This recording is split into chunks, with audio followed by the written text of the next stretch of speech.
Come on. Welcome to The Sports Answer with Rudy Campos Jr. From the latest NBA news to the gridiron and beyond, we are diving deep into the headlines that matter most to you.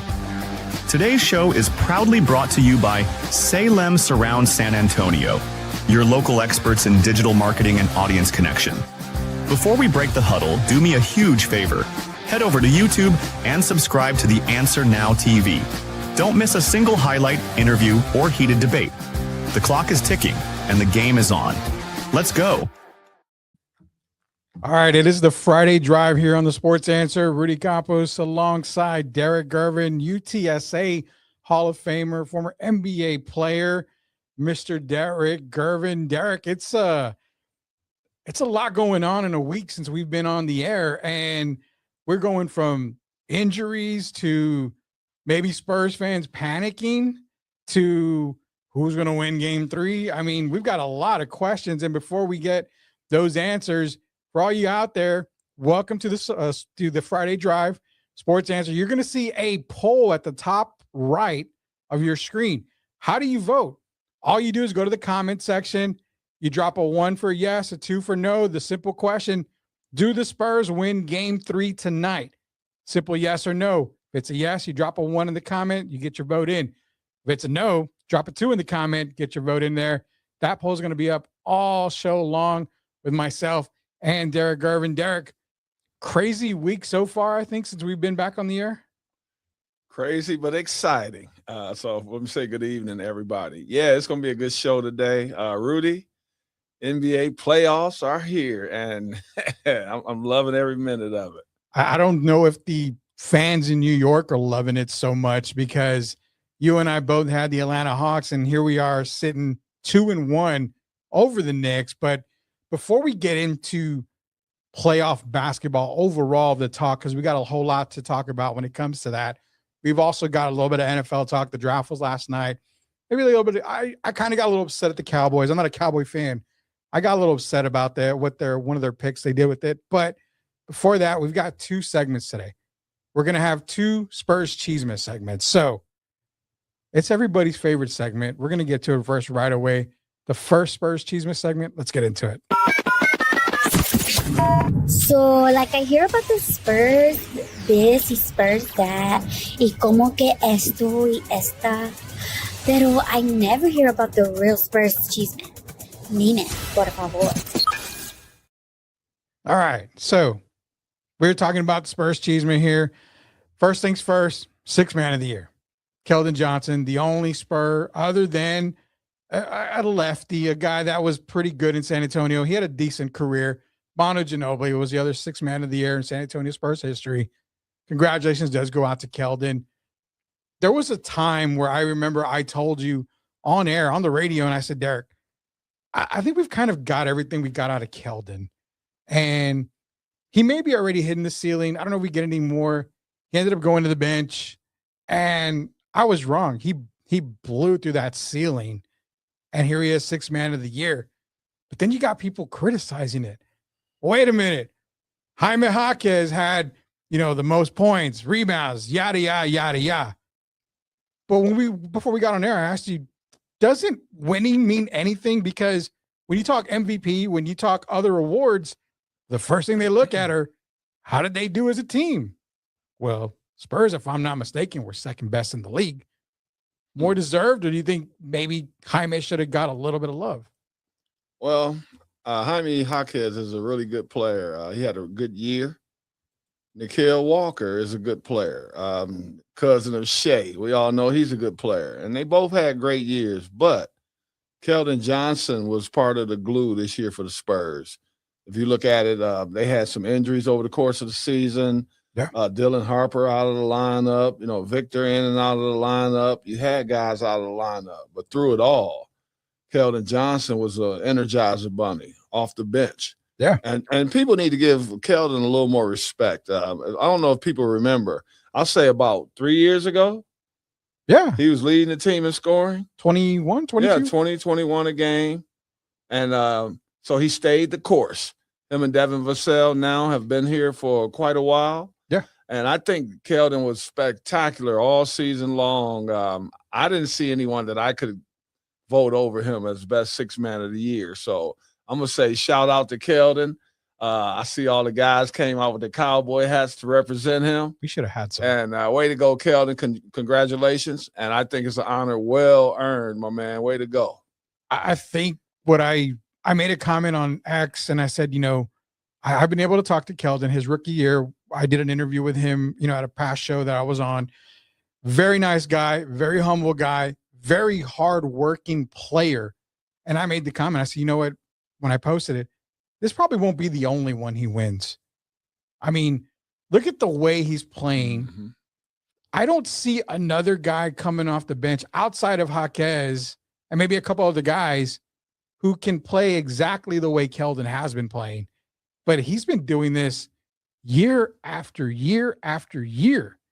So can you maybe say this is the only one he's going to win in his career? Well, he also trimmed down. Yeah. Lost weight in the last couple of years. And it's made him a better player. His stamina's better.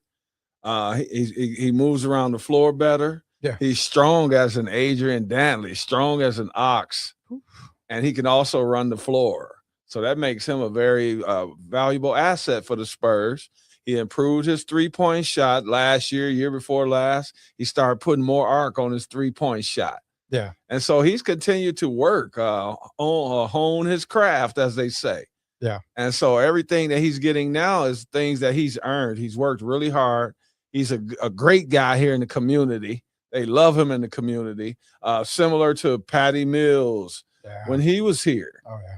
So people have grown accustomed to Keldon being a San Antonio Spur. I'm glad he's a San Antonio Spur. He's a hard worker, and even better than that, if you remember, I told you I met him a couple years ago at Main Event. We had a bowl-a-thon. Oh, yeah. And, man, right away when I talked to him and his brother, I said, this guy's a keeper. Mm-hmm. And so I'm glad to have met him, been fortunate. And, man, I think he represents the San Antonio Spurs organization very well, and I'm glad that he's here. Lots of praise coming from Derrick Gervin and the Gervin family in general, just giving lots of Keldon praise here. Appreciate everybody joining us here on the Friday Drive. Jacob Erickson here. Also, JC, the team man, says, go Spurs, go. Glad to time share with you, gentlemen. Spurs in Focus, which, again, shout out to Spurs in Focus. You can catch Spurs in Focus on Answer Now TV. And quick, before we get into that comment, Derrick, here, shout out to Salem Surround, 210-526-3635. You need the brand. You know what? They're not even going to get you the sixth man of the year, Salem. They're going to get you the MVP. They're going to get you the ring. Right. They are going to be the all-time winningest organization, Salem Surround. They're going to help your brand get to that level. Call them today, 210-526-3635. Proud sponsor over here at the Sports Answer and on the Friday Drive. So Spurs in Focus, Jeff Garcia says, you all really think Dame's going to come back in this series? Blazer social media teasing it, Splitter insinuating maybe he might be back, etc. I don't see Dame coming back this series. If he does, it's game 6, game 7. But again, a year out from an ACL injury, Dame is not Adrian Peterson. He's not Jason Tatum. He's not coming back with a quickness. It's just smokescreen. It's got to be. It is. A lot of these coaches throw those kind of things out there. Try anything you can to get under the other team's skin. Yeah. And I think this is what this is about. Dame's not ready to suit up in this series. I don't even know, be honest about it, will we ever see Dame play again? Oh, so, that's a breaking news right there. Yeah, but we don't know because they brought him back. I think that was a courtesy thing because of all the things he's done in the community in Portland. Yeah. But to come back and play, I don't know, because sometimes they just bring you back so that you can retire with that team as a Blazer. And so we don't even know what Dame, how he's going to look when he comes back or if he comes back. So, no, I don't believe it. I just think Tiago's just throwing it out there to get the Spurs something to think about. But I don't see Dame Lillard walking through that door anytime soon. Yeah, I don't think he comes in for the series. Now, if the Blazers were so happen to beat the Spurs, maybe he'll come sometime later on in the playoffs, but I don't see it right away at all. Jeff's also saying, okay, so Keldon Johnson's the sixth man of the year, but he's been a ghost against Portland.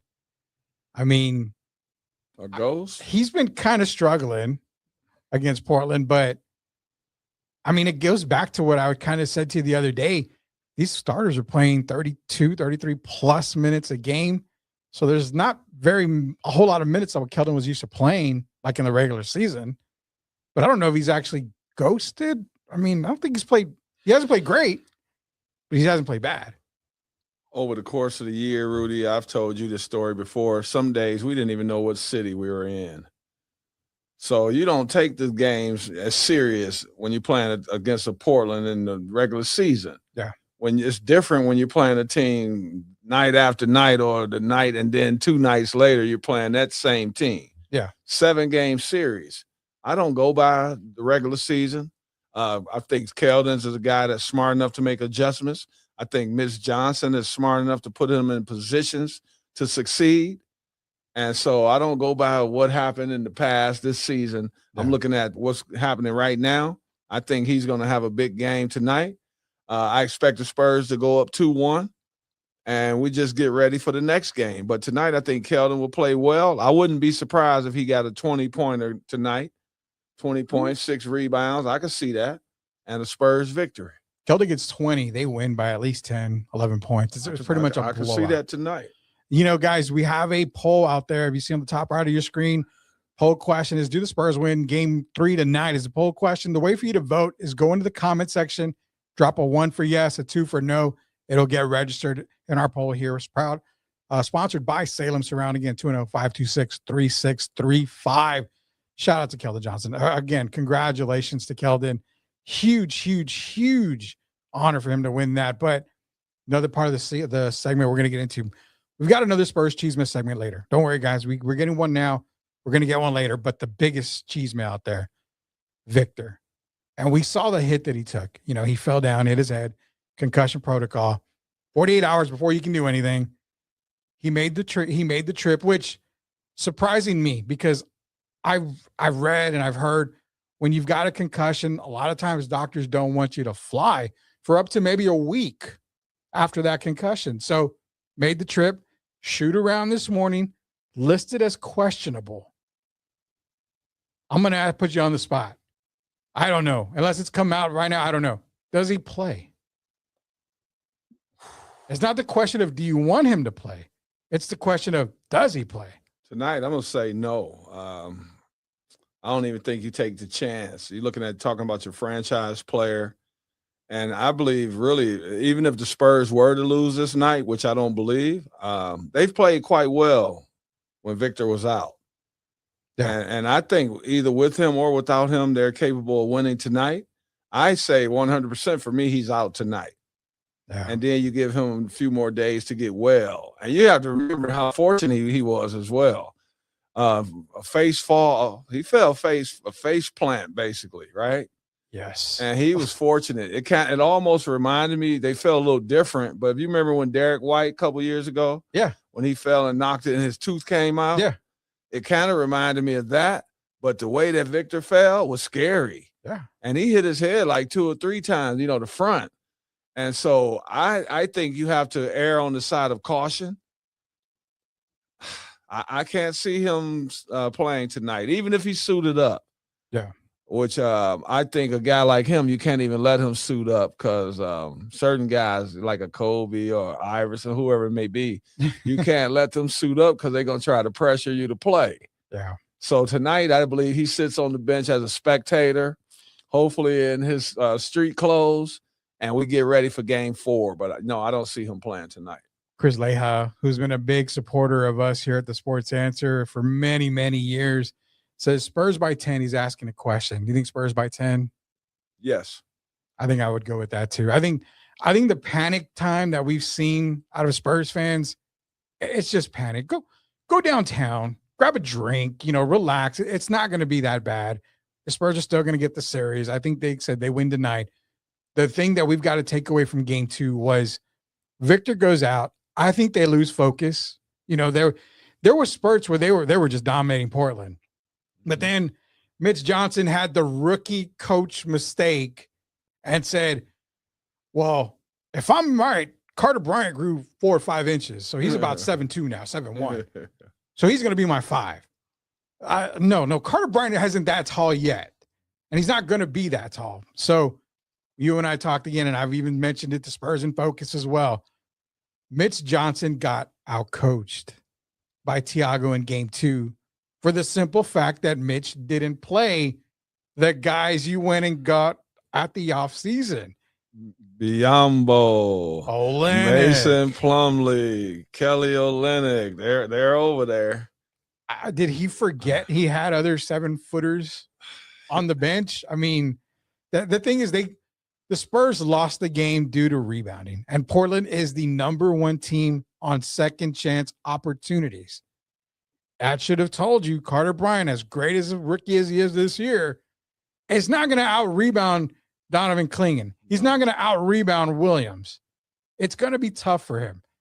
And they're not even getting rebounds. They're just popping it back out to the open guy. They're finding him. And that's the thing. You give Portland multiple chances, they're going to end up knocking him down. So I think Mitch has to make that adjustment. Do you think Mitch makes that adjustment tonight? I think the guys make the adjustment. I don't even think some things that are out of a coach's hands, I'll say, right? Yeah. You have to look internally at yourself in the mirror, and you have to come out and want to do better, better efforts. I even watched C.J. McCollum on an interview earlier. Yeah. And I heard him say something that I thought was spectacular. He even mentioned on himself not diving for a loose ball during the course of the last game. And how important, every play is. Yeah. I think the Spurs, I still have to go by what they've done over the course of the year. They've been very consistent. They're not a team that's been losing 2 or 3 games in a row this year. Yeah. With or without Victor. So they've made the adjustments. And I think they make the adjustment tonight. I think they rebound the ball, which means put your body on someone first, block out first. I think they do that tonight. I think Harrison Barnes plays a major factor tonight. And 107-97 or 107-98 Spurs. We're getting the predictions early tonight. We were going to wait for that, but you gave me 107-97. Or 98. 98. So you said it's going to be less than 10. Leja's going to be mad because he said Spurs by 10. But I think one key tonight, and I'll give you my one key right now, and we can give more keys later. I think Dylan Harper has a good game tonight. It seems like when he has a decent game or a kind of an off, game by his standards, he tends to come back a little stronger. And I fully expect him and Keldon to have different games tonight. I think Dylan had 10 the last game, but I could see him going for 17 tonight. Keldon, I can see him going for maybe 16, 17.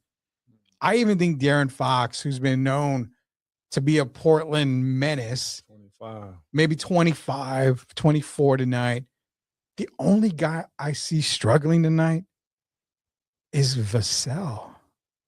I think he's had a great season, but lately it's just kind of feels like Devin has, I don't know if he's hit a playoff wall in 2 games, if you want to call it that, but can he kind of bounce back?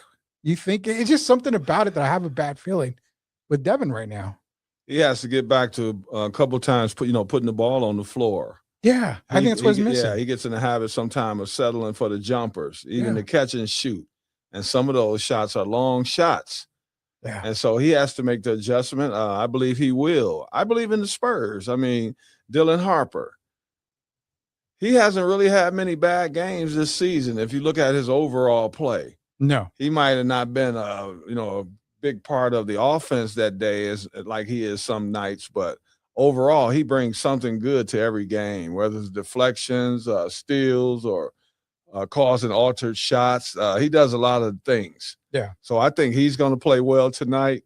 I just want to see them one game turn. I really want to see this. I want to see Mitch one game turn De'Aaron Fox, Harper, and Castle, turn them loose. Yeah. And let them go out and lead the team. And that's your backup plan in case Victor does get hurt and has to sit out. You got to figure out. That's what I think hurt them the last game. Once Victor went out, they didn't make the adjustments. They didn't know who's going to be the next guy that's going to step up now that Victor's out. Who becomes that 1A guy? Who becomes that 1B guy? Yeah. If you look at them, that's the only thing they really haven't figured out this year. You can't say it's definitely Fox tonight or it's definitely going to be this guy tonight. We need to know the pecking order. And I think that hurt them in the Portland game because when the game's on the line, who's gonna have the ball in their hands? Fans expect it to be De'Aaron Fox because he got a payday and he's the max guy. Which again, I argue the fact with fans. I'm like, you can't point the finger at De'Aaron Fox every time just because he's getting $60 million a year because he's a max guy. Who cares? He got his money. Castle's going to get his money. When Castle gets his money or when Victor gets his money and they have off games, are we going to say trade Castle, trade Victor? They're trash. They don't belong here. We're paying them max dollars and we're getting 12 points a game. That's not right. I hate that he's become the scapegoat because of the money that he makes. You can't blame a guy. He deserved that contract. The Spurs gave it to him. Remember, a lot of people were throwing him under the bus when he got hurt during the season. Yes. And they were already, ready to supplant him with with Harper. Yeah. And Bryant, whoever else. But Fox is a guy that I believe in, even when I told you that he was coming here. A year before he did. I really believe he fits here. Yeah. Even with the young guys, I believe he's a good role model for those guys. He's a good guy in the community. He's not a troublemaker. Yeah. And he seems to be a leader. He's not the guy that you're going to hear yelling and all that out on the floor like a Draymond. Yeah. But he leads in his own way. And then we know in the fourth quarter, there's only certain guys in the fourth quarter that have had a history. We're talking about guards in the last several years where they deliver in the fourth quarter. There's been Chris Paul. Yeah. There's been De'Aaron Fox has been one of those guys. Yeah. Jalen Brunson. Those have been the guys that have been known, and now put in one of the last one, Dame time.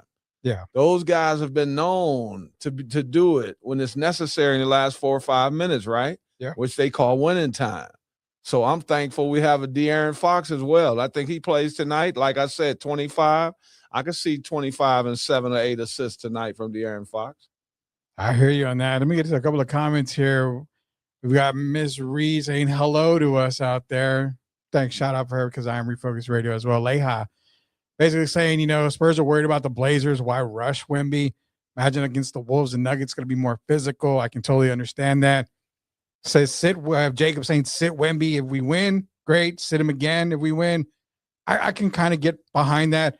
We got a shout out here, and I got to read the shout outs here. Shout out to Rudy and Derrick, always keeping it true and honest. We never say anything for the kids or for clout or anything like that. Wow, thank you. That's a good compliment. We don't ever say anything like that. And Miss Reed's back in here. True Derrick, Spurs have been consistent. And it's consistency. It's the Spurs. They haven't lost more than 2 games all year. All year. I mean, they've lost. And the funny, because when they've lost, entire San Antonio, the city starts burning. And we need to get rid of the team. Send him to Austin. Oh, De'Aaron's terrible. We got to get rid of him. And then they come back, and guess what? They lost again, back-to-back nights. Oh my God, Derrick! You know what? Peter Hall, you got to move him. We can't have him here. Then they go back on a 5-6 game winning streak. When they lose, and it's ironic, they're playing who? The Portland Trail Blazers. Yeah. And when they lose, they come back blazing saddles. And they've done that all year. So it's ironic they playing the Blazers. Tonight, I expect the Spurs to come out like blazing saddles. And we go up 2-1 tonight. And I believe that's what happens. It could be worse. They could have Tom Dundum as their owner and make them check out of the hotel at 11 o'clock. Or, you know what, Spurs fans, you may not even get T-shirts anymore if he was the owner, because he's definitely trying to save a buck there. That is for sure. So, yeah, we've got more Chisme coming to you later on here. We're going to look into more NBA stuff here. NFL draft was last night. We'll get into that here in a little bit. I got a big topic for you when it comes to officiating. I think we're going to wait till after the break on that. The next grab. I got to ask you, the series that you and I said, the series of all series, Denver, Minnesota. Denver's down 2-1. The sports question that we need the sports answer to that was asked to me, is Denver's title hopes done for the season? They have looked, they've looked pretty bad. They've looked terrible in these last 2 games. They've looked really bad. I don't even think they look terrible. I think Minnesota has looked that good. A lot of times, people talk about teams going into shooting slumps or players going into shooting slumps. Yeah. They're not really going into shooting slumps. It has something to do with the defense, the people on the other end of the floor that's guarding them. Yeah. So we've seen Denver, a lot of these shots they make. But if you look at the way they're playing, they're getting over the screens. Minnesota, you got Jalen McDaniels fighting to get over these screens. Yeah. And using his length against Jamal Murray. They have Denver out of sorts, I'll say. Yeah. They got Jokic dribbling, having to put the ball on the floor. Rudy is long enough to contest, to just get close enough where he can just contest the shot if Jokic were to go to the perimeter. Yeah. And we look at him in the perimeter now, I think he's shooting like 19% or something from three. Yeah. So Rudy's playing him very well. When they put Julius Randle on him, they're crowding him. Sometimes they put McDaniels on him or Nas. They've got guys that are quick enough to just stay in front of him. Yeah. And make him shoot over you. And so they're not going for his fakes like teams do during the regular season. Every move that he makes, the counter turn, he turns this way, turns back that way. They're not biting. They're just what they call walling up. Yeah. They're walling up on him. Absolutely. And making him shoot over. And so far it's been paying off. But to me, this is not an anomaly. We saw them do this 2 years ago against Rudy. Yeah. I mean, against Jokic. He missed 21 shots against them 2 years ago. He missed 19 shots against them in the last game this year. So it's not a coincidence. And Rudy's tired of people taking shots at him. 4-time Defensive Player of the Year. And sometimes people talk like we're having a Kwame Brown conversation. And so I know that's motivation for Rudy. And right now he's accepting the challenge. And if he keeps playing like this, you and I are going to be wrong because we both picked Denver at the beginning of the year. You said Defensive Player of the Year. I thought you were talking about me because I am tired of people taking shots at me. But then you said Defensive Player of the Year. I've never been a Rudy. It looks like they figured Denver out. Yeah, I think they have. All you do is what you make. And I told you, and we laughed about it. Jamal Murray is having trouble even getting into the pick and roll. Picking him up early. They not even letting him get to the screen. He's 5, 6, 7 dribbles before he can even get to the screen. Yeah. That's going to wear you out, and that's going to take time off the shot clock. And then you end up taking bad shots, quick shots. Yeah. And so Minnesota has figured it out. And then Jaden McDaniels could be the winning player of the series. When he ended it in the fourth quarter with that off the opposite leg dunk, the guy who did all the talking, no one took him down on his way to the basket. No Detroit bad boys basketball. There's certain things you can't say when you're playing in the playoffs against a team. Yeah. And for him to basically punk their guys, say they're all terrible defenders, and then go to the cup like that or the basket like that, and you just move out the way basically while he throws it down, that's not a good sign moving forward. Where's the enforcer at? Where's Frank Burkowski? Where's Bill Laimbeer? Where are these guys that would throw that elbow? I mean, give me Greg Kite. I don't care who it is. Give me anybody. Randy Brewer, was that another one? Oh, shout out to Greg Kite. What's up, Greg? I throw all the good names out there to everybody, man. We're not talking about the strongest man in NBA, Joe Klein. We're not bringing him up. Well, another guy that I know. But Rudy, you look at him really. I like Denver. Yeah. Right. They look like a beaten team, even when Christian Brown. Because I also told you that Christian Brown has to play because he's kind of athletic and can get to the basket, right? So if you remember, he got to the basket and thought he had an uncontested layup. Yeah. Then here comes Jaden McDaniels, right? Yeah. Those plays like that take your energy. And especially when it's the guy who did the talking, calling you out, and then comes out and backs it up with a 20-10 game. Yeah. That's not a good sign for the Nuggets. It's a terrible sign. Aaron Gordon still hurt. I don't even know if is it over? No, you made the comment about, the fourth game is going to determine because it'll either go up 3-1 or it'll be a tied series of 2-2, which I think gives Denver a little bit more momentum going in. Aaron Gordon playing game 4. Do you think that factors anything in for Denver before we move on here? It depends on what Aaron Gordon are we getting. Are we getting a 70% Aaron Gordon? And I'm going to tell you, for me, the biggest problem for me with Denver Is Adelman as good a coach as Mike Malone? No. No. So Malone won a title. I loved his dad, Rick Adelman, and I love that this guy, young man's getting an opportunity, but I've seen him get out coached a little bit in this series so far. I think Chris Finch is winning the battle right now. Yeah. And so hopefully they can turn that around, but Denver's in trouble. Leja's in here real quick before we switch gears here. He's saying that everyone was begging the star to play with the Spurs, to join the Spurs. Finally happened. He's talking about De'Aaron Fox. He needs to get paid, and now he's a problem when he has an off night. Exactly what we're saying, that fans are going crazy because De'Aaron Fox is getting all this money. Everybody wanted a Spur. Everybody wanted an all-star guy. They wanted a caliber guy next to Victor. And like Leja said, they brought him. They traded for him. They got him here. They paid him his money because he deserves it. They knew they were going to pay him. Now when he has a bad night, everybody jumps off the bandwagon. That's just terrible. Man, some of these people, and I love them to death. I'm glad they fans of the show and of the San Antonio Spurs as well, but I'm going to put it out there. Some of these people, man, they kill me talking about players having a bad game. Yeah. This is the NBA. What player that's ever played in the NBA or ever will play in the NBA is not going to have a bad game? Everybody. You're going to have bad ones. It's who bounces back. Mm-hmm. That's like me going, you go to the Y and you watch some of these guys on Lifetime Fitness, right? If you play bad on Monday, did that mean you don't come back on Tuesday? No. You come back on Tuesday to try to right your wrongs from the day before, right? Yeah. The NBA players are no different. You think De'Aaron Fox don't know that he didn't have a De'Aaron Fox type game? He's going to bounce back. You can never get mad because a player has a bad game if they're giving you maximum effort. And there's not a player on the San Antonio Spurs that doesn't give maximum effort. So sometimes your shot might be off, but when you're doing the other little things, you're never really having a bad game. Yeah, you know who's never having a bad game is Salem Surround, proud sponsors of us, the Sports Answer. 210-526-3635. Got more comments there. JC's in here, says if they don't go 2-0 in Portland, I question their ability to win without Wemby. And it shakes trust in the run.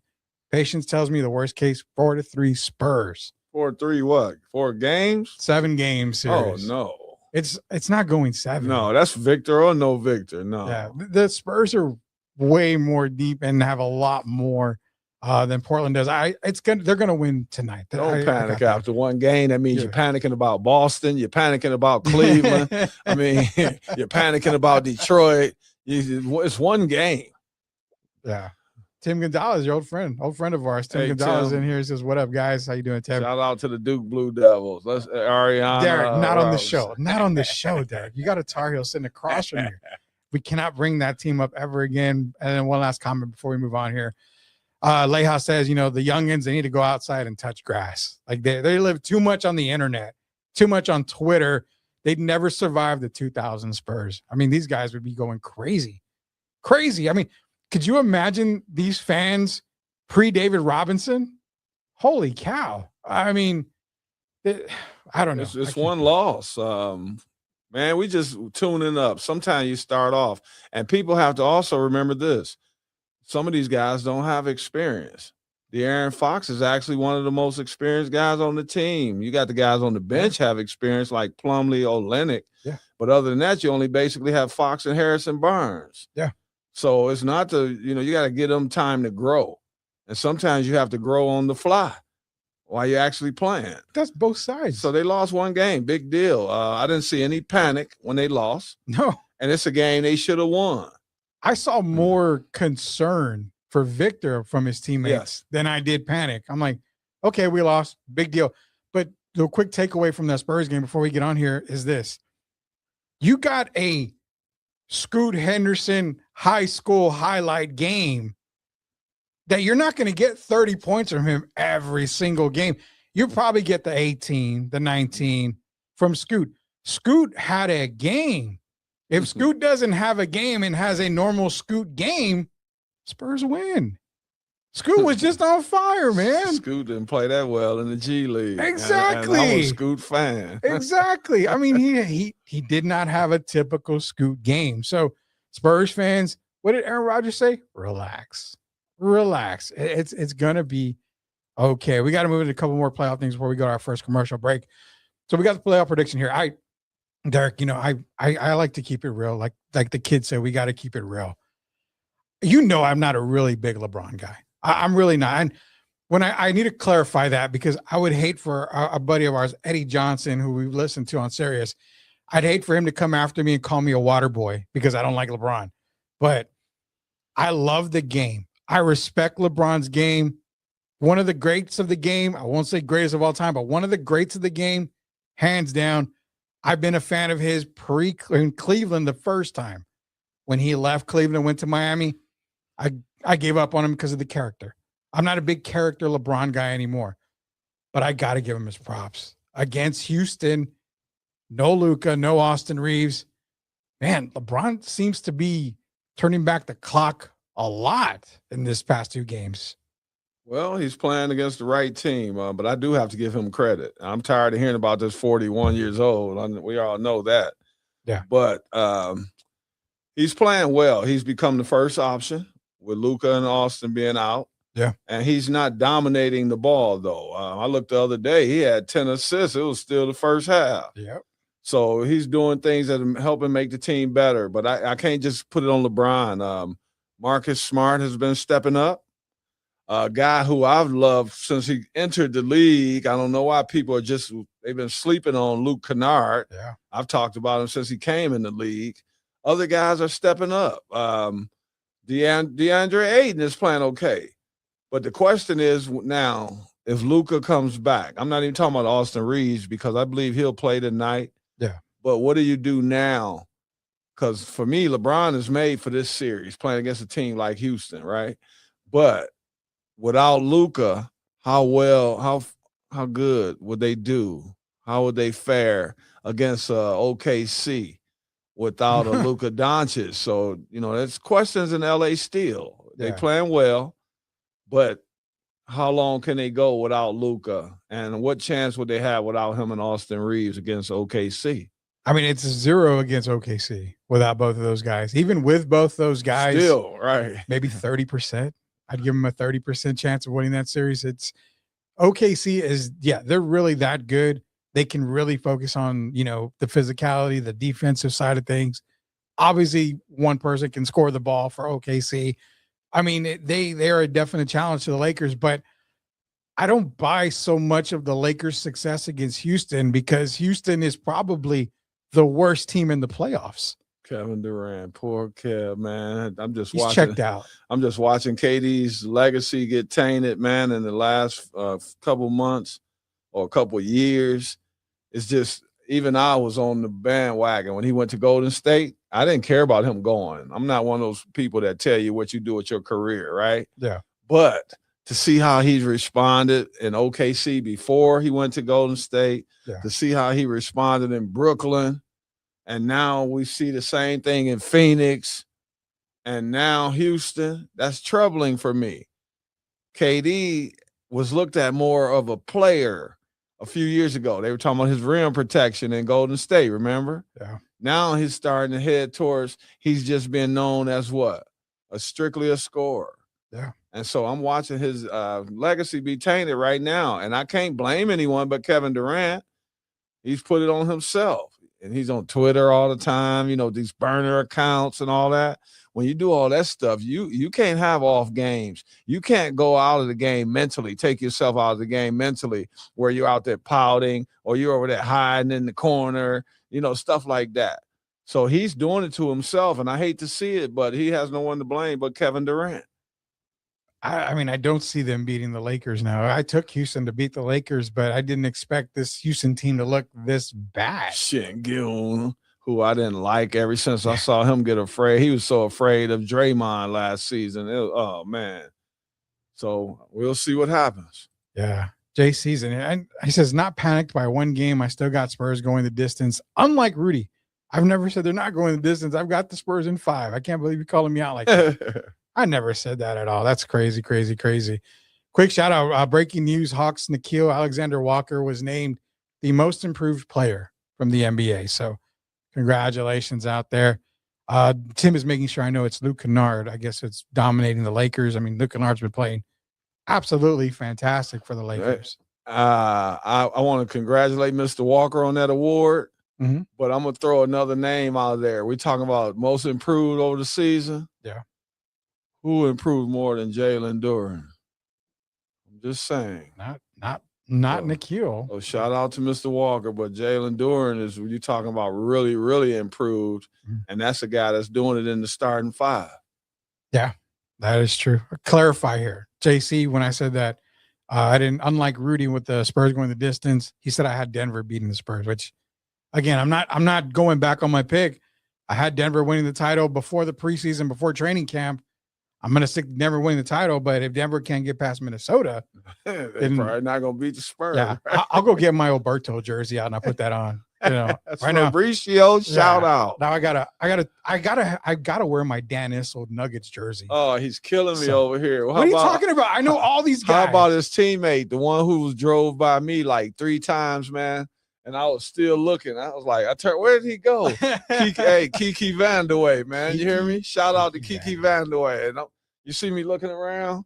He drove on me like 3 times in a row in Madison Square Garden. I'm turning around. Where did he go? So shout out to Kiki and Dan Issel. Dan Issel, Kiki Vandeweghe. We're throwing out Nugget names out there. 60 points right there, though. Those 2 guys together. Yeah. And then we can't forget Alex English. Well, I'm just saying. We're talking about Denver Nuggets, guys that put points on the board. You just named the 3 best. It's okay, Carmelo. It's okay, Iverson. You didn't put in enough time for me. So, Lee, I mean, honestly, that's the top 3. But Carmelo and who we mentioned, Allen, they're not even above this guy, right? Can we not forget Mahmoud Abdul-Rauf? Oh, boy. Chris Jackson, Mahmoud Abdul-Rauf, another great. I mean, the guy gave Jordan fits. Yeah, everybody fits. I mean, good God, for you kids out there, go look up these names. Hey, Rudy, just real quick. This is really quick. You know, Mahmoud might be in the top 5 that ever played in college. I can see Leitner, Jabbar, Chamberlain, Mahmoud, and whoever your 5th way may be. For me, it would probably be David Thompson, but I'm just saying that's a conversation. That's a good conversation to have because I mean, at the time it was Chris Jackson, but yeah, I can't think of anybody else. There's really Pete Maravich. That's about it. We got a couple guys. Maravich Calvin Murphy averaged about 40 or so, but I'm just saying overall, that's a conversation because he could be in the top 5 all-time college players. Did you see the Pete Maravich clip where they said, hey, you know, he averaged 44 in college, but without the 3, they went back and looked at a lot of his jump shots were beyond the arc.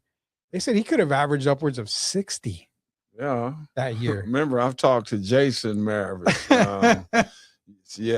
Dad was putting up numbers, but we've mentioned some great names today, my man. And a shout out tonight. Let's go Spurs. Spurs are gonna win. Spurs are definitely gonna win tonight. It's Derrick Gervin. It's Rudy Campos Jr. You are watching the Sports Answer, the Friday Drive edition of the Sports Answer. You'll catch us every single Friday. Salem Surround 210-526-3635. Let's go to commercial break. And on the way back, Derrick, we're going to have some NFL talk, quick NFL draft talk. We got more Spurs Chisme. The Chisme is going to be a little bit crazy because I'm getting kind of tired of the Duncan slander from the kiddos. I don't get it. And it's driving me insane. Maybe you can convince me that the kiddos are right. I seriously doubt it. But maybe you can convince me that the kiddos are right. Derrick Gervin, Rudy Campos Jr. Here's a commercial break from our sponsors over at Salem Surround.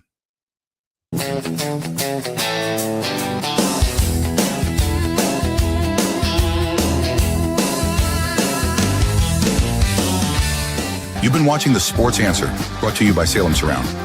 Salem Surround is proud to be San Antonio's premier digital marketing agency, offering a wide array of services like digital audio, email marketing, online reputation management, SEO, social marketing, and more.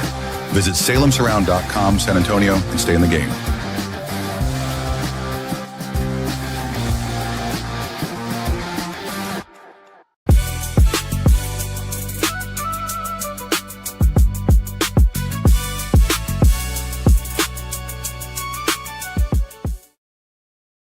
All right, welcome back to the Sports Answer, the Friday Drive edition of the Sports Answer. Shout out to Salem Surround, 210-526-3635. Where do you want to see us at?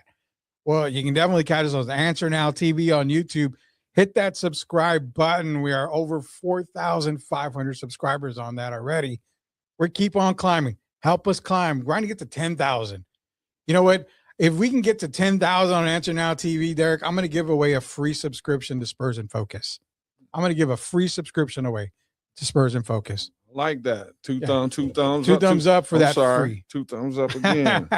Did I break something over here? No, you are completely fine. You are completely fine. You saw the NFL bumper. We also got, before we got the Spurs Chisme, we got some more NBA talk. It's going to be some really back and forth talk that we're going to get into here. But real quick, we got the NFL draft that happened last night. And, you know, Fernando Mendoza, we'll bring that up here, number 1 to the Raiders. No surprise there. This is not the year of the quarterback. Next year for me is the year of the quarterback when it comes to the NFL. The Raiders needed to get a guy. They got Fernando Mendoza. The one thing that came out was they came out and said Kirk Cousins is going to start for at least half the season. You think that's good? Because I actually like that. My problem is if the Raiders are competitive, then do you make Fernando sit the entire year if they're competitive?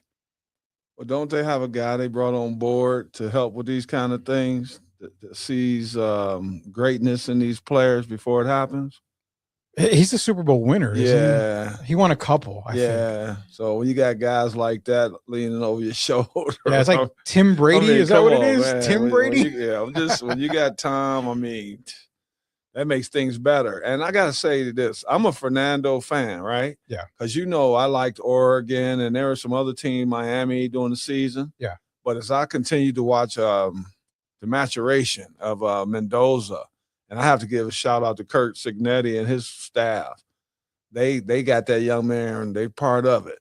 He can't take all the credit, and he didn't take all the credit. No. So hopefully this will do something do something good for the Raiders. Because, man, they're mired in mediocrity. And it's been – did you ever think you'd see this? And I know we got a lot of young people on here, but I have to go back real quick just to – I'm a guy. I'm 63, right? I turned 63 a few weeks ago. Yeah. And I have to go way back to the John Madden Raiders. Oh, my God. Oh, man, I'm just saying. It's been that long since the Raiders have really, really, really, really been relevant. Yeah. So that's kind of remind me of the Knicks. How we go back to 1973. Yeah. The Raiders, they have I wouldn't mind playing in Las Vegas now, but even in Oakland, right? They're legendary, but they've struggled over the years. And so to bring in Fernando, for me, I think that's only a positive. I think he has a very good future. I think he's a winner. And I think that's a good first step.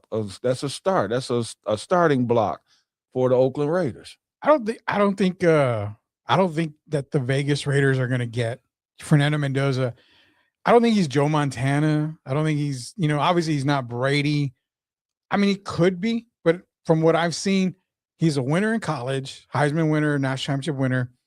He got it done in college. He took care of the ball in the red zone. I think he only had 1 turnover in the red zone. Great guy, great leader, but the ceiling for him, for me, he's going to be better than Phillip Rivers, I think. Could it potentially be maybe Drew Brees? I have 2 guys right now I want to ask you about if you were to compare. One would be Penix. I hate that pick. I'm just saying. Yeah. And the other would be Caleb Williams. God, 2 guys I don't like right now. What I'm saying is we have to at least give him an opportunity, right? Because if you look at it, Caleb kind of had a pretty good year this year. He did. Above 2 guys' expectations, yours and mine. Yeah, he did. He had a good year. So when I look at Mendoza, and he says all the right things, seems to be the team player, right? Yeah. A guy with a personality, and personalities matter. You look at guys, there's a rare breed of when you got guys like Steph Curry that come around, right? Mm-hmm. You notice their temperament right away. Mendoza seems like that kind of guy to me. And I'm not talking about the talent wise. I'm just talking about as far as energizing other players, bringing other guys along and letting them know that they're part of something that has the potential to be something special. Yeah. I saw a lot of that in him this year, man. And I think this might be one of the best moves the Raiders have made in quite a while. They've made a lot of good offseason moves. Tyler Lindenbaum is going to be the center there. I mean, they've actually made a lot of good moves, and they can still make a ton of good moves in this offseason. I mean, Mendoza, you mentioned Caleb Williams, you mentioned Michael Penix. I never liked the Penix draft because you took him way too early. You had Kirk Cousins, who you just signed to a nice, massive contract. Then you go draft Penix. The same situation happened this year where the Rams drafted Ty Simpson in the first round. Yeah. You have Stafford. Now, Simpson's a guy you could have got later in the first round, but they took him early, and Sean McVay wasn't very happy about it. And I immediately went on X and I said, this is reminding me of Atlanta picking Penix early. You said McVay wasn't happy. Hell, how you think Matt Stafford? Stafford. It's tough when you have to call Matt Stafford at home and say, Matt, you are still the leader. This is still your team. This is for when you get to retire. When you get a phone call that says, this guy is for when you're ready to retire, that's code for you're pretty much out the door. And I'm saying, look here, man, didn't I just win the MVP? Yeah. So don't call me telling me about you bringing in. I still have 4 or 5 year window here, dude. So I'm just saying, I don't like the move for that reason. Yeah. Not right after the man wins the MVP. Come on, man. It's different. It's weird because I'm going to ask you the question before we go to the actual draft here. I'm going to ask you this question. Does it make Stafford feel better had Simpson been drafted in round 2 or 3?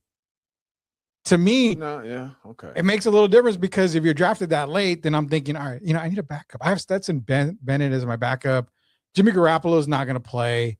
I could use him as a backup. That's good. And that's a great pick right there.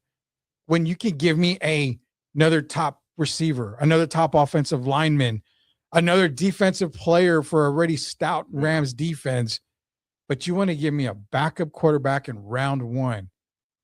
That doesn't tell me you want to win right now. Who's not going to play at all if Stafford's healthy. Barring injury, he's not going to play at all.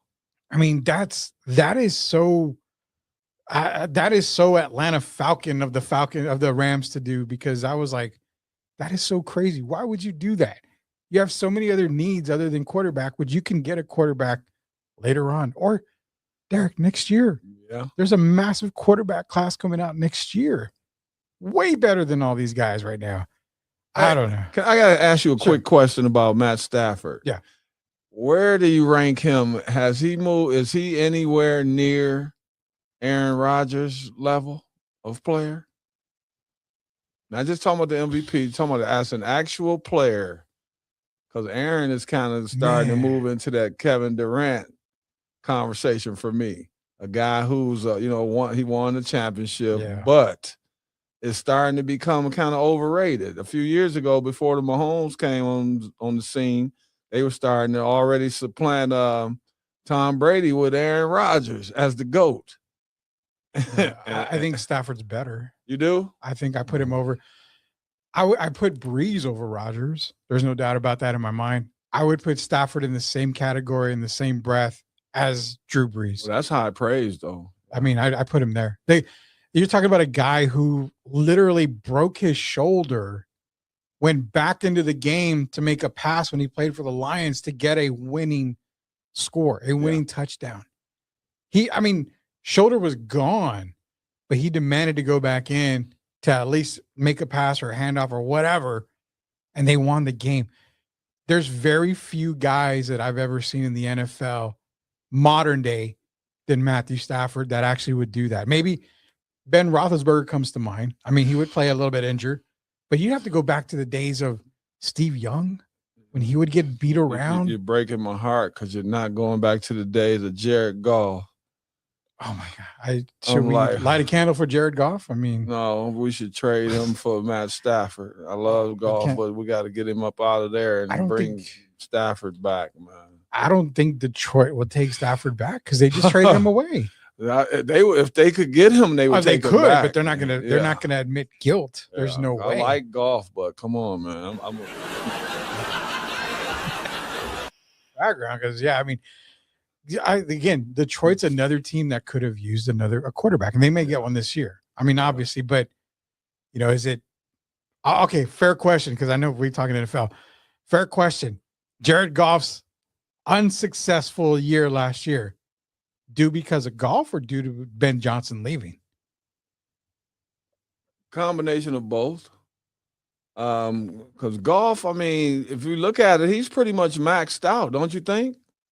He's hit his ceiling. Yeah. So, so that has nothing to do with Ben Johnson. Mm-hmm. And I think Ben Johnson, they lose something with Ben going somewhere else, and then him have to learn a new game plan with a new offensive coordinator. Yeah. But Goff is becoming, to me, Paul George. I'm just putting it out there. Certain guys that they were very good players. You still don't know if they're on the fringe. Are they great or are they really good? And we even got guys like Darren, like Brunson. Yeah. Is he a great player? Is he a good player? So that's where I look at Goff. We still haven't figured out, is he great or is he just a really good player? Comparable, is he Dak Prescott? Oh, man. I don't even know if I believe I like Dak. I do too. I just think Dak's been given a bad deck every year. Yeah. And you look at it, every time you look at it, every year, the Cowboys come up with something. And I don't even have to get into Jerry and Steven. Yeah. I would think that I would rate Dak over Goff for sure. I think so. I would go there. Yeah, we're talking $60 million quarterback. I don't think Dak's worth that much, but I don't think any quarterback is. But Goff better than Purdy? I would say, he's better than Brock Purdy. I mean, that's what I'm saying. So out of the 32 teams in the NFL, I mean, he's got to be top 10. If you're looking at it, maybe 15. Top 15, maybe? Yeah. So he's better than half the QBs 15, in the NFL. Yeah. I mean, okay, so the obvious, he's better. He's not better than Mahomes. He's not better than Dak. He's not better than Burrow, Jackson. Yeah, I mean, no, he's not better than Jackson, Josh Allen. He's not better than those guys. But I mean, you could make cases he's better than so-and-so. He's better than so-and-so. Is he better than that guy in Philadelphia? Oh, man. Jalen Hurts? You know what? I'm going to say he is or equal to. I think so. Oh, equal to. Equal to. So that's not really great when you come. No, because I mean, Hurts is more tush push and Saquon. Hurts is a game manager, one of the highest paid players. Well, what else has he? What else is he? I mean, you're right. I agree with you. He's a game manager, but I mean, people hate that word because they call Brock Purdy that. Brock Purdy's a game manager. Well, technically, that's what he is. That's what he is. That's what most quarterbacks are. Most of them. So I mean, I'm just saying. What else? Come on. What else? What else would Jalen Hurts be? Well, he's about to find out how good he is. He had a great agent. I mean, we're about to find out how good he is because we already know how good he is. So you just said it, how good he is. But he's going to be missing A.J. Brown once he gets traded. Even with A.J. You know what I'm saying? When he's gone, he's probably going to be worse than Goff. I mean, Jackson Dart is on a better path than what Jalen Hurts is on right now. They've won championships. The Eagles did win championships, so I'm not going to really totally rip into Jalen Hurts. But Philadelphia is throwing at the end of his career, a few years from now, we might be asking, was Jalen Hurts better than Bryce Young? Oh, my God. Okay. I said a few years from now. Oh, man. Maybe Bryce Young could be better. Well, that's my point. I think Jalen Hurts is maxed out already as well. We've seen the best of So you think Jalen's already hit the ceiling? Oh, no question. He's got no more left. No. We've seen him. No. I can't wait till we do our First of all, if he had more to give, do you think Kelsey would have retired, first of all? No. Who doesn't want to win and then come back and win again? Yeah. So you got to look at the overall picture, and he's looking towards the offense. And you just mentioned A.J. Brown. They've had nothing but trouble, kind of like Burrow and Jamar Chase? Yeah. That kind of nonsense, right? Yeah. That tears into a team. That starts to affect you in a negative way. And so eventually you have to, do something different. Yeah. And so I don't think, I've seen Jalen Hurts. What do you think? All of a sudden he's going to become first team all a Pro Bowler or something? No, he's not first team anything. No. Well, there you go. Wow. Jalen Hurts in the top 15? If you go by his team results, yes. If you go by his result, we'll go by the sports answer. Okay, results. I'm gonna say another name. I mentioned Paul George, right? So I'm gonna go to the NBA again for Jalen Hurts. All right. Man, James Harden. Yeah, he named him. I figured it would be James Harden. You and I think the same here. It's got to be James Harden. So I'm just saying. NFL draft results. You can see the draft results are being played. Here's the grades from Underdog. They're providing grades. Dallas Cowboys, they got Caleb Downs. They needed a safety in the worst way. Terrible pass, defense. So they ended up drafting Malachi Lawrence, at the 20th pick. Now, I caught flack because for me, on my draft analyst, Malachi Lawrence was a day 2 guy. Really high motor, really good guy. I just didn't think he was first round. If he was first round material, he's late first round material. I think there were better options. Keldrick Falk, I like a lot better right there at that position. I had guys come at me. Well, they should have. They had the best player. He was the best player. Yeah. We really don't even know. He reminds me of, remember that DeMarcus Marcus Spears draft? What was the last name? The guy's name you said? Keldrick Falk. Yeah, that's what people are. That's how the Cowboy fans feel about Jerry and his moves right now. So you heard that word clearly. Okay. Yeah, well, all right. We didn't use that word. We're still on the air. We didn't use that word, but drafting him was more of that Spears and Ware type of thing. I think you could have got a little. I mean, maybe you couldn't have got a great player at that spot, but you know what? Okay, they got Malachi Lawrence. Great. Let's see how he works out. I think they could have got somebody better. Did you hear the crowd? Yeah, I heard the crowd on that one. I just told you what most of them were saying. Hey, after last night, Cowboy fans, it's like clockwork, Derrick. It is Super Bowl. They're buying their Super Bowl tickets now. They're getting tattoos of the Super Bowl logo. Cowboy wins. Everything is great in Valley Ranch after this draft. Can you imagine if you would have gotten a tattoo like 15 years ago of the Cowboys and you were telling people how popular that tattoo was going to be in a few years? And then I'm sorry. And then here we are, 15, 20, 30, 33 years later. It's bad there. We're just on here having fun. I don't have anything against the Dallas Cowboys. And I actually think, on the serious note, that's the young man, you could have got him in the second round, but maybe they saw that they didn't want to take a chance on losing him. Exactly. So maybe they see something that we don't see. And then you got when they go to all these different events and they're running and they're jumping and all of that stuff. Yeah, the combine. Yeah, so you're doing the combine. Maybe they see something we don't see. But I do want to see the Cowboys kind of get back in the mix, Rudy, and that I'm serious about. They will. It's better for the NFL when you got a team like the Cowboys that's winning. It's similar to the Lakers in the NBA. We got Boston or the Lakers.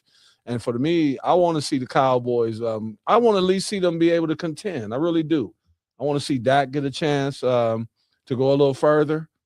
And I just want to see the Cowboys come out here and make the people happy, have a 12-13 game winning season. Yeah. And really have an opportunity to at least go far, man. And I think it's time.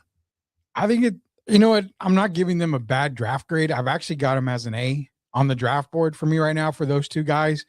You made a good point, because one point I made was they could have traded down. Apparently, it came out after the fact that they did try to trade down to get more picks later on in the draft. They tried to trade down because they figured they could get Lawrence later in that first. No team wanted to trade up. So, yeah, if you're right, if you really believe in him, then you take him where you have to take him at. And maybe he wouldn't have fell to the second round. So, yeah, you're perfectly right on that right there. Other than that, Tim wants to know on the Jets. I think the Jets had David Bailey, I think, should have been the third guy option. Arvo Reese was probably the second guy I would have taken. But yeah, David Bailey was there.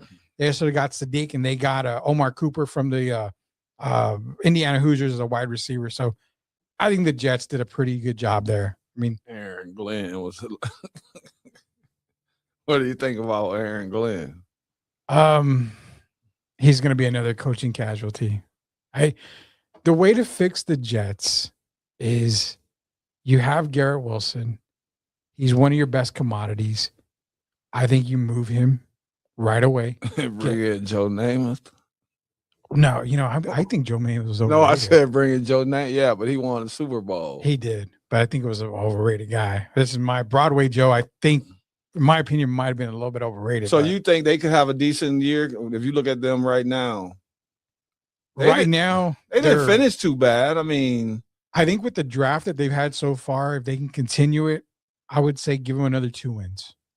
I think they brought in impact players. I'm worried about David Bailey.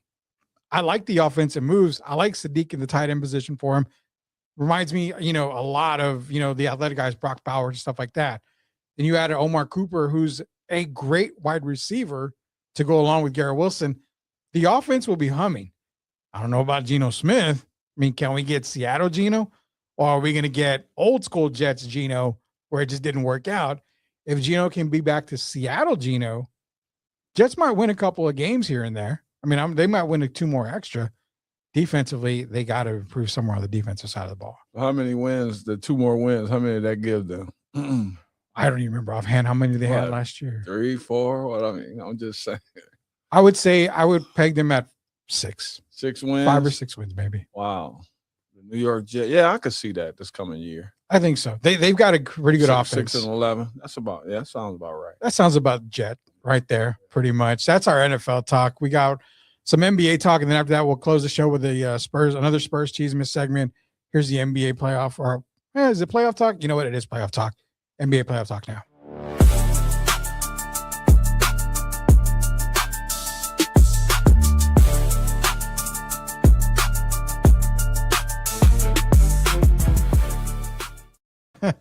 All right, so this is a big hot topic here in the NBA. Devin Booker came out, basically called out the refs. For everybody out there, you can see the comment that he made. Not going to read it because it's a very long comment, but basically, basically could be the WWE. We're not careful. He called out a ref by names, James, as in James Williams, making bad calls. He got a technical foul. Alex Caruso asked for the technical to be called. Was not a technical. The NBA did what they do best. They rescinded the technical as of today. $35,000 fine, no suspension, no nothing like that. The NBA did say this. We did not find any wrongdoing by our officials, but we're rescinding all technical fouls. If you didn't find any wrongdoing, why are you rescinding anything, first off? But the problem I have is this. OKC has been a physical team all year long. They've been a very physical team. They've played defense physically. Every NBA team that has played against OKC has the exact same complaint. You allow them to be physical, but when we're physical, it's a foul. If I breathe on Shea, it's a flagrant 2. If I blink or I wink at Chet Holmgren, I'm damn near thrown out of the game. The physicality, I don't mind, especially playoff time. But the NBA is not going to come out and say we need to change the way we officiate, because then they admit guilt if they do that. What's got to be done? Because you don't ever hear Devin Booker talk like this. Well, sometime pressure will burst pipes. Isn't that what they say? Yeah. So I'm looking at it. OKC has played this way all season. They played this way all last season, right? Yeah. Now it comes down to playoff time.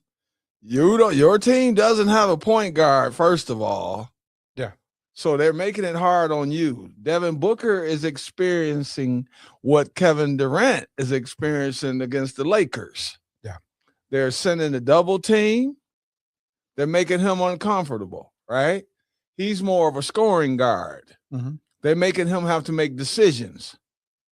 And it sometimes that can frustrate players, right? Absolutely. I didn't agree with the technical foul, but I'm not going to start trying to look for excuses either.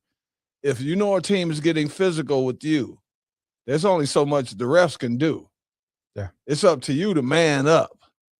So, Rudy Gobert can start, excuse my language, bitching about Jokic or whatever, or he can man up and accept the challenge. Right now, Devin, you look at it. What is Devin Booker? What is his history? Has he really been a guy that can carry a team over the hump? No, and he made it clear. Okay. I've never won a title. He's been like KD. Yeah. That's why I knew it wouldn't work when they went to Phoenix together. Yeah. So he's never been a winner. He's a very good scorer. That's all Devin Booker really is, another scorer, like we talked about KD. You have to find ways. It's up to the coach to put you in better positions to succeed. Right? So that goes back to Ishbia, and his people that he brought along and to bring in the coach. Right now is not the time for excuses. Now is the time that you have to pick your players up. You have to energize. If you start making excuses, to me, that's looking like you're setting yourself up for failure. You're looking for ways to bail out. So you can call the ref out, and that's fine. But you still have to show up and play in this next game. And that's where Devin Booker's focus needs to be at. They have to win this next game or they're getting swept. Referees aren't going to have anything to do with that. You have to bring it, and you have to bring it for 48 minutes. The question I've got for you is, do we see the refs change their ways? Because we've seen it before where they get called out, they get told, the NBA gets notified. Then the very next game, we see officiating go either fair or one-sided again. But what I'm getting at too is it's every team. OKC, they get to play their style. Dort gets to play his style. Caruso gets to get right up in you. Chet Holmgren can be physical. He can flop like he did the other night. It's every team that they play against that has the issues with it. So that's what I'm trying to say is not just Phoenix, but if you go into the playoffs, next they play the Lakers, and they play either, Minnesota, the Spurs, somebody. Do you allow the continuance of that where this team won't get those calls? Okay. It's kind of a handicap is what it is. OKC wasn't the champion before last year, right? No. Okay. So they've earned the respect they're getting right now, right? I will give you a check mark on that. If you're upset about how they're getting away with physicality, why aren't you guys being more physical? Because they can't. Well, yes, you can. You're not playing OKC all the time. That's something that becomes something that you develop over the course of a season. It's no different than AAU basketball. When your team comes out, I'm saying, okay, you go out there on the floor, right? Okay. You developed an identity. We're going to be putting the wood on teams. We're a physical team, right? Yeah. The more physical you are, the more the refs let you get away with it over the course of a season. Yeah. So it's not like they just picked OKC out of a hat. OKC has earned the respect that they're getting. So you have to go match their energy. And if you can't match their energy, if you can't draft like Sam Presti, if you can't get the draft picks, that's not their fault. And I agree with you on that. Don't complain about it. Do something about it. I totally agree, because the comment that I made was they're going to get away with it and they're going to keep doing it until they get called out. It's taking advantage of a situation. So I completely understand OKC. Shea Gilchrist wants to elbow every player in the chest and face and get away with it. He's going to do it. Every player, every athlete will take advantage of every opportunity given until they are caught. Where am I born and raised? Detroit, Michigan. Okay. So they have a team there called the Bad Boys, right? Yeah. So Michael Jordan could have bitched the rest of his career.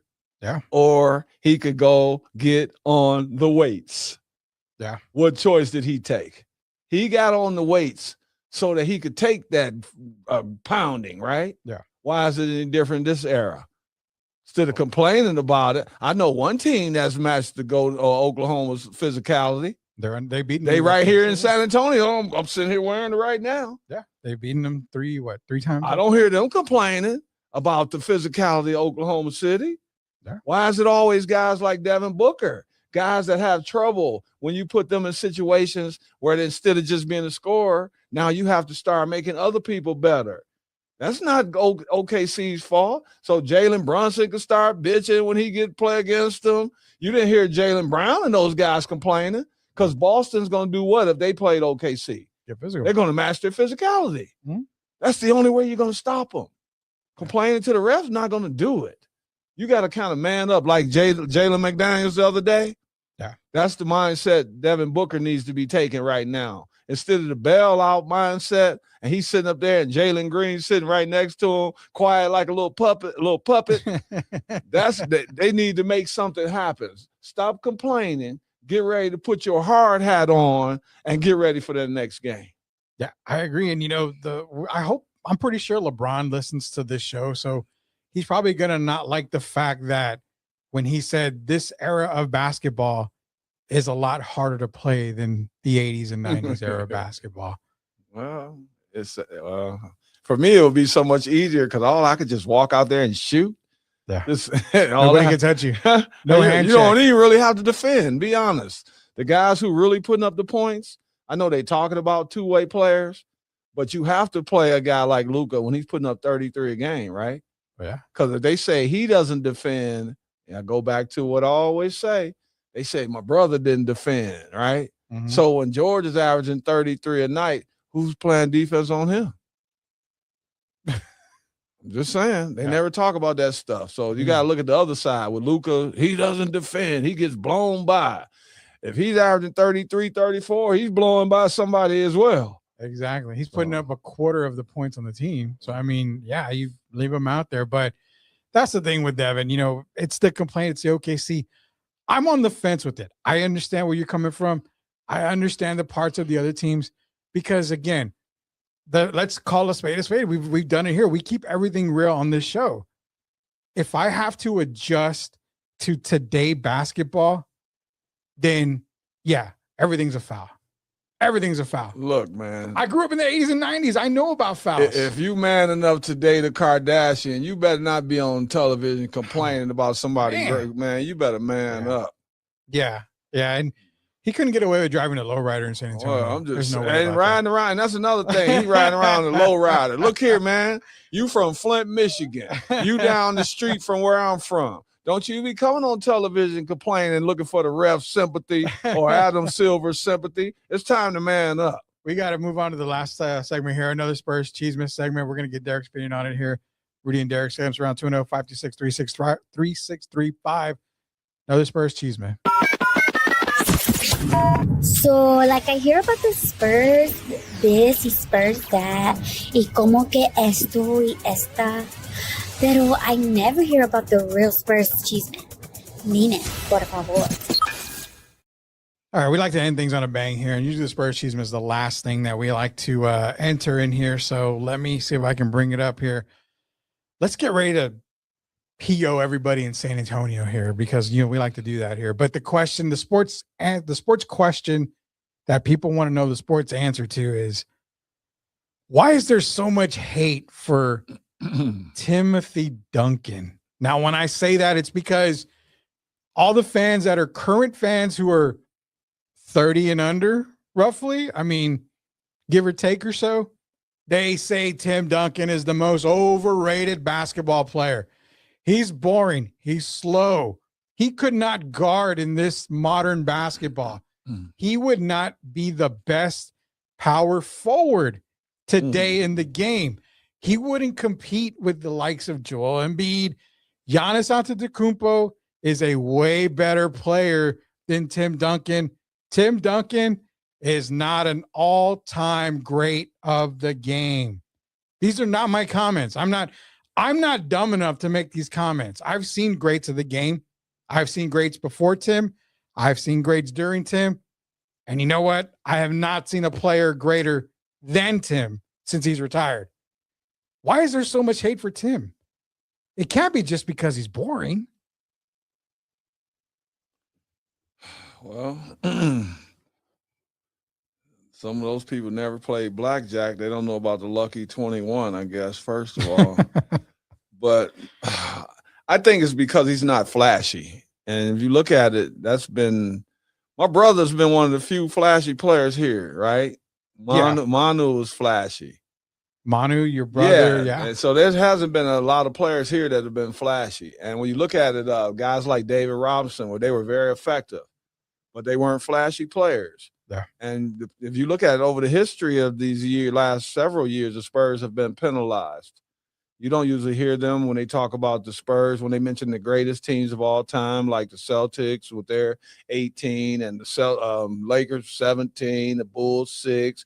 They mention the Warriors. Sometimes they might skip over the Spurs. Yeah. And so Tim not being flashy, I think that's boring to some people. But people that really understand this game, for me, I loved watching him. You're talking about a guy that's 15-time all defense, a guy that led his team for every year that he played. They never lost more than 32 games. He won every year. They won at least 50 every year. Every single year. See, let me show you how they disrespect the Spurs. Several days ago, they said about James Harden, 17 years. Yeah. And he's made the playoffs every year. But they leave out Tim Duncan. Yeah. A guy who's 15-time all defense, 15-time all NBA. And I've been on the floor with Tim his rookie season when he came here. Yeah. So I saw the transformation from Dave Robinson's team to Tim Duncan's team. Tim is a winner as a power forward or a center. He played both. So for some people to say he only played power forward, that's wrong. For those that say he only played center, that's wrong. He played enough time as a power forward to be considered in the conversation. So if you put him in the conversation, now you got to go with the guy who did it the best. If you put him in the conversation, and who did it better? No one. And I played against Karl Malone, played against him in college, played against him in the NBA. Yeah. And I played in Kevin McHale. Those are the guys I have in my top three. We just talking power forwards. I have Tim Duncan, I have Karl Malone, and then I have Kevin McHale. There's no reason why he should ever be disrespected. Now, Giannis, I love, and I know that's the new era. And a lot of them don't study or weren't alive when Tim played, or they were babies. Yeah. So this is not the best era, I'll say, as far as going back and studying, doing your due diligence, and really understanding the game. Tim Duncan is amazing. I'm a Gervin, and I'm saying that Tim Duncan is the best player that ever played in San Antonio. And if I'm giving him that over my brother, you better believe I think very, very highly of Tim Duncan. In my opinion, he is without a doubt the greatest power forward that ever lived and that played in the NBA.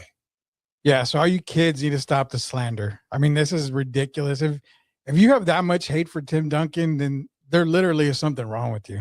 The internet's right there. YouTube is right there. You can easily just go back and look. You can Wikipedia the guy, and it's page after page after page. You're scrolling down from accomplishments, from what he's been able to do. You can go watch video. Yeah, he's not the most exciting player in the world. Who cares? He didn't do up and unders. He didn't do flashy dunks. He didn't shoot the 3-ball like that. You know what? He just dominated. And when he was younger, though, he did go through his legs and around his back. Yeah, he did. So I think people forget that. Even at Wake Forest. Yeah. So it's like some people have just totally forgotten. Tim had a bag, as they say today. Just didn't need it. Yeah, he just didn't need it. George had a bag. George held back so many of his moves when he came to the NBA. Yeah. And Tim's the same. So, though, man, you got to get Tim Duncan credit. Who Giannis, I love. I've watched all of these guys play, though. Tim Duncan is the greatest I've seen. I don't even, be honest, and people going to be like, who is this guy? I don't even have Tim. I don't have Giannis over a guy named Elvin Hayes. No. I'm just saying. No. I wouldn't put Giannis over Elvin Hayes. Yeah, so he's got a ways to go. Guys like Kevin Garnett, Dirk Nowitzki, he still has some work to do. He's won one championship. We know that. But he's a guy that he's still not a very good shooter. His ball handling is not that great. I mean, they allow him to lower the shoulder if you look at the two moves that are the most obvious in the NBA, it's the Shea push-off and the Giannis barrel lowering that left shoulder. Yeah. So, Giannis is a great player, but Giannis is no Tim Duncan. No, definitely not. We got a ton of comments before we go here. Chaos City forever. Talking about the NBA rule changes. Politics has entered the NBA. Players are complaining to get rules changed. That is what is the difference. Chris Leha, shout out to Leha. He always has supported us. Tim Duncan is the greatest player of all time and quite possibly the greatest athlete of all time. I won't ever argue with anybody on that. If you've got Tim number one all time, by all means, he makes a huge case for it. Derrick's going to cook. I can see it. Basically, you're going to cook all the kids out there is what he's basically saying. The younger generation has never got a chance to see Tim play. That's from Tim Gonzalez. That is a true comment. And then, of course, we got, Chaos City saying that Bronny James is the greatest of all time. Obviously making a joke there. Shout out Bronny. Let's go, Bronny. The new, he's making Draymond look good. The new Mr. Triple Single. Yeah. And, before we go, Tim Gonzalez again brought up a good point. I like what he said. So this will be, for example, Derrick Irvin could say that David was better than Bill Russell, but Derrick never saw Bill Russell play in person. So you're basically going off of the eye test, what you saw. Now he's not saying David is better than Bill, but he says that's kind of what Bill Russell or Walton. No. He said Bill. He would say that would be similar to you saying David Robinson is better than Bill Russell because you saw it with your eyes. And I get that. That's the reason why I separate this generation from ours, because I was able to see the 80s. I was able to see the 90s. I did my homework. I was blessed to have a dad who loved the game of basketball that told me about players when I was growing up. So I knew about all these guys. I would watch the videos. I would watch VHS tapes. I would, the video cassette tapes. I'd watch all those VCR. But I studied the game. I saw the best. I saw the greatest. I think that's what it is. It's more the eye test. These kids are like, I've never seen a player like Steph Curry before. Shooting wise, no. There's been great shooters in NBA history. There's been guys with quicker triggers than Steph Curry. There's definitely been that. It's not new to me. There's guys that say, well, I've never seen a player like Giannis. He's the greatest of all time. Well, no, I've seen players better than Giannis. Seen players like Giannis. You would think for a while there, Joel Embiid was like, oh my God, there's only one player that I've never seen before, and that is one Nikola Jokic. I've always told you, Arvydas Sabonis is the closest, but I never got to see. The only time I've gotten to see Arvydas Sabonis was on game film against David Robinson in the Olympics. That was, to me, that told me this guy's good. That was an 18, 19-year-old. This guy's awesome. Yeah.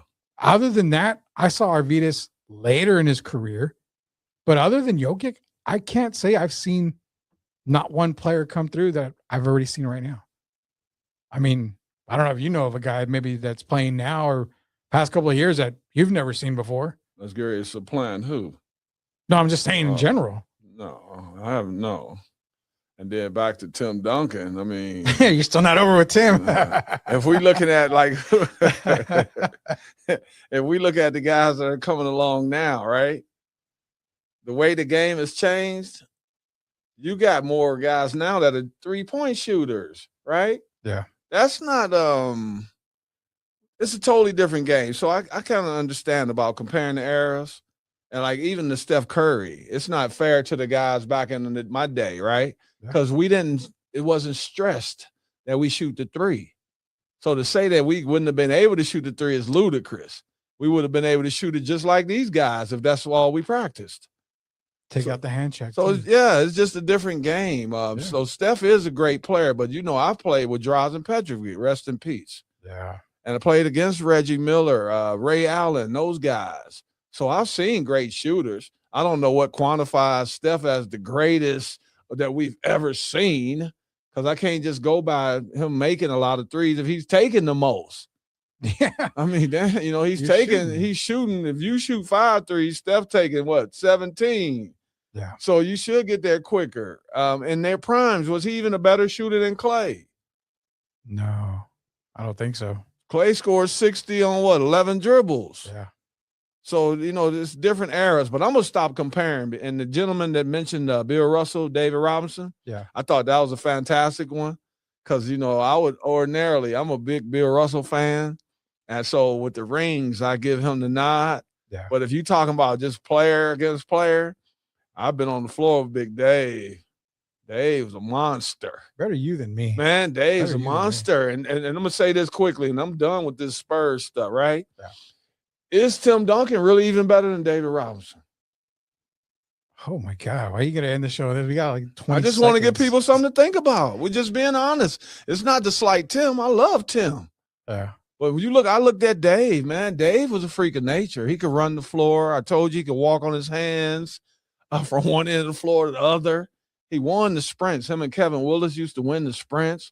You can't just judge him off that one series against Olajuwon. Nobody was. Dave was a monster, man, and an athlete. They talking about Tim Duncan. If Tim was an athlete, what about David Robinson? You know what? Hold that thought. That's next week. Next week we're gonna upset Spurs fans here, hopefully, and then I'm gonna try to do some investigation after this. But next week, Spurs Chisme, David Robinson better than Tim Duncan.